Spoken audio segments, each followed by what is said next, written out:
Halo. Ini kayaknya bakalan jadi episode paling menarik karena dibuatnya mendadak. Sebenarnya, harusnya tuh ini harusnya untuk 2 minggu lagi, tapi karena topiknya seru dan aku juga nggak sabar ngelihat respon kalian, jadi aku pengen bahas ini sekarang. So, tadi malam aku tuh nanya di Instagram, pengen nyetok ini deh, pengen nyetok podcast deh, bahas apa ya? Dan tanpa kuduga banyak banget yang bilang, "Kak, bahas ghosting dong, bahas ghosting dong." Aduh, mana nih? Mmm, apa ya? Mmm, mmm, mmm, ini lucu sih. Kayaknya ini untuk pertama kalinya aku akan bikin topik yang akan sangat jauh berbeda dengan sudut pandang kalian karena aku di sini kalau disuruh bahas soal ghosting, aku justru tersangkanya. Ya, benar. Aku tuh sering banget ghostingin orang. Aduh, habis ini jadi antagonis nih. Tapi kita coba bedah ya. Kita coba bedah perghostingan ini dari sudut pandang si tukang ghosting. Jadi bermula ketika aku bacain DM kalian, banyak yang bilang, Kak ghosting dong, please Kak, aku lagi di-ghostingin nih." Terus ya udah deh kita coba. Oke, yang belum tahu ghosting itu apa, menurut aku ya, dari pemahaman aku, ghosting itu lebih sering terjadi ketika kamu sedang PDKT dengan orang atau baru deket sama orang. Jadi ghosting itu sering terjadi di antara masa-masa itu. Entah karena dia bosen atau dia ternyata enggak aja atau alasan yang mungkin aku juga nggak tahu. Tapi setahu aku, setahu yang sering ku alami, apa ya, sesuai dengan pengalamanku nih, aku kan kebetulan emang sering ghostingin orang. Jadi aku sering ngilang gitu. Aku di tengah-tengah lagi deket PDKT awal tuh, tiba-tiba aku yang skip gitu kayak ya udah hilang, yang nggak bales chat dia lagi lah. Bahkan kadang kalau udah sampai annoying tuh aku sampai nge-mute dia karena ya namanya orang beda-beda ya. Ada yang terlalu too attached to something, jadi baru deket aja dia udah kayak posesif total dan aku sangat menghindari orang-orang itu. Jadi memang cara kita untuk ghosting tuh macem-macem dan alasannya pun juga macem-macem. Sebenarnya ini juga alasan kenapa akhirnya aku pengen bahas soal ghosting. Karena kan tadi setelah aku nanya mau bikin podcast tentang apa, aku buat lagi nih story. Aku bilang gini, apa salahnya sih ghosting? Kan yang namanya orang mencoba pasti ada isengnya. Jadi ya sebenarnya nggak sepenuhnya salah si tukang ghosting karena mungkin kalian terlalu bawa perasaan. Iya nggak sih? Kadang kan maksud bercanda kita kira dia ngasih rasa gitu padahal dia cuman pengen bikin kita ketawa bukan pengen bikin kita bahagia kan gitu. Cuma yang menarik adalah banyak banget yang balas DM kayak gini, "Tapi Paus, aku udah deket sama dia 3 tahun. 3 tahun udah kayak orang pacaran.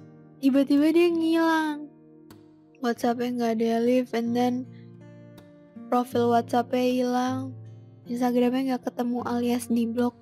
Wah, deket 3 tahun nih bayangin deket 3 tahun, kayak pacaran, terus ghosting. Dia ngilang gitu aja terus di-blok.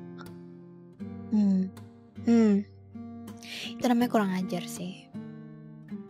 Iya, karena menurut aku pribadi ya, yang namanya ghosting tuh harus punya jangka waktunya. Karena kan kita kan biasanya kalau deket sama orang tuh kan kita bisa cepet ambil keputusan ya. Kalau aku nih, misalkan aku deketin orang atau aku udah ngedeketin orang, atau aku lagi deket sama orang lah.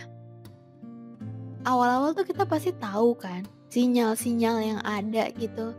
kita pasti tahu, secuek apapun, nggak peka apapun, kita pasti bisa menangkap itu gitu, kayak, "Ini orang kayak gimana sih?" Gitu. Dan aku pun begitu gitu, kalau aku awal deket sama orang, pasti aku udah punya feeling kayak, iya atau enggak ya gitu. Dan biasanya aku memilih ghosting tuh enggak setelah deket setahun terus ghosting tuh enggak.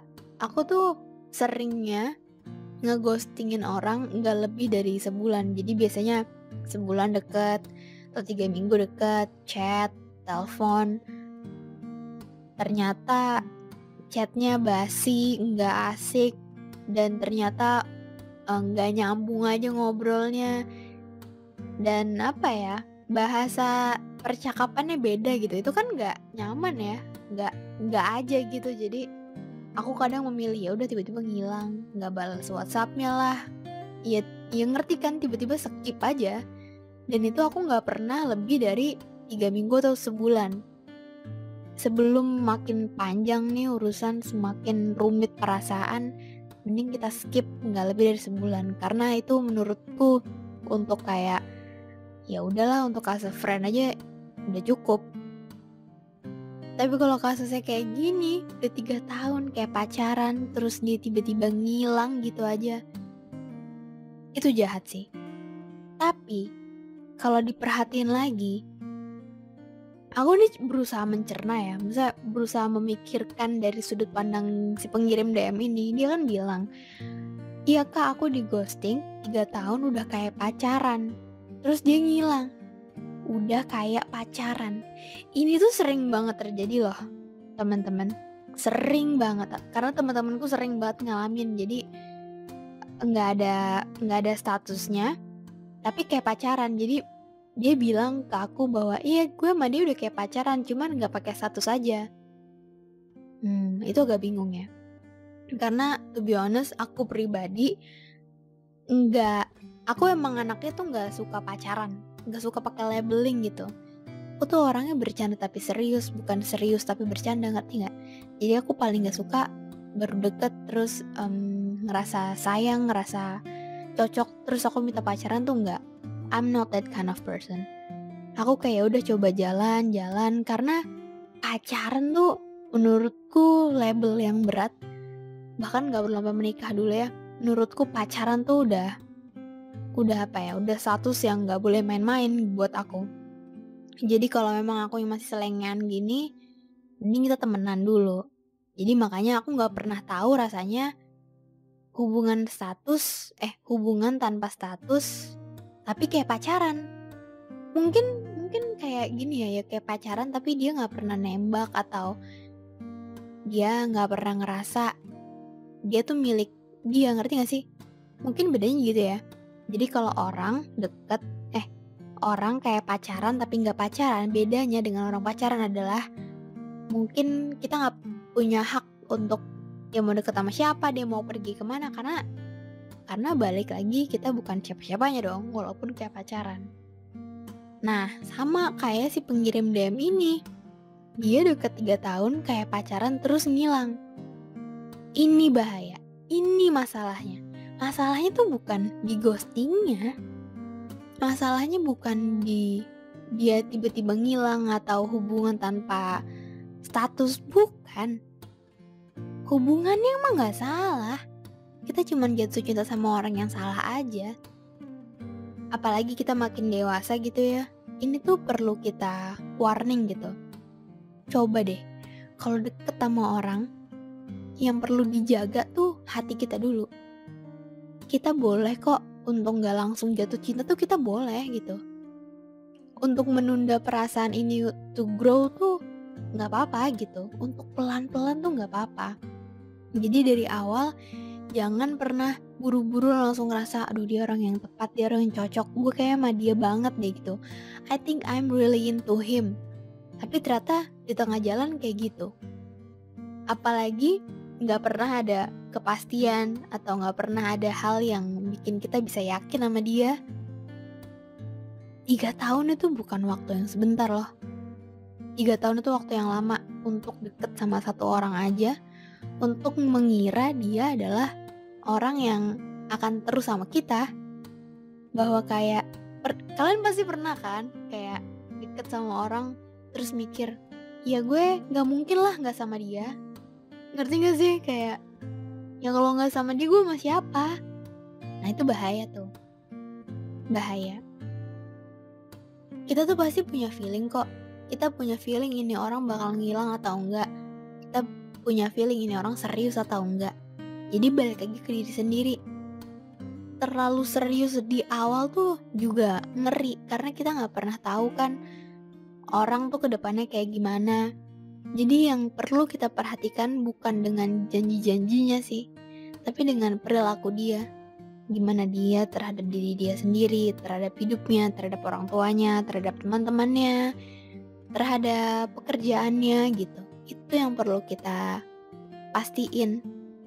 Karena apapun masalahnya, kalau orangnya tepat, itu pasti ada jalan keluarnya. Tapi kalau udah runyam, kita jatuhin itu sama orang yang salah, udah, itu bisa bikin kita jadi takut untuk mulai lagi. Kayak aku, honestly, jujur, aku menjadi takut. Aku takut banget untuk memulai cerita lagi ke arah yang serius, ke arah yang pacaran gitu. Kalian kan suka nanya kan, Kak, kok betah banget sih jomblo? Kak, kok gak pengen punya pacar sih? Karena emang gak pengen, ngerti gak sih? Pernah gak di suatu titik tuh kalian ngerasa, ya sometimes I need a man, but I don't want to have a boyfriend. Gitu, itu yang lagi aku rasain. Apa ya, enggak aja gitu. Kalau orang udah pernah jatuh terlalu dalam di lubang yang terlalu sedih, itu dia butuh waktu yang gak sebentar untuk bisa naik lagi ke atas, untuk mulai semua pelan-pelan. Dan kalau kalian lagi di fase aku, di fase yang lagi kayaknya ya gue emang pengen punya cowok tapi nggak dalam pacaran, dalam hal yang terlalu serius, dalam keterikatan yang terlalu too attached to someone, kayaknya enggak dulu. Itu nikmatin deh.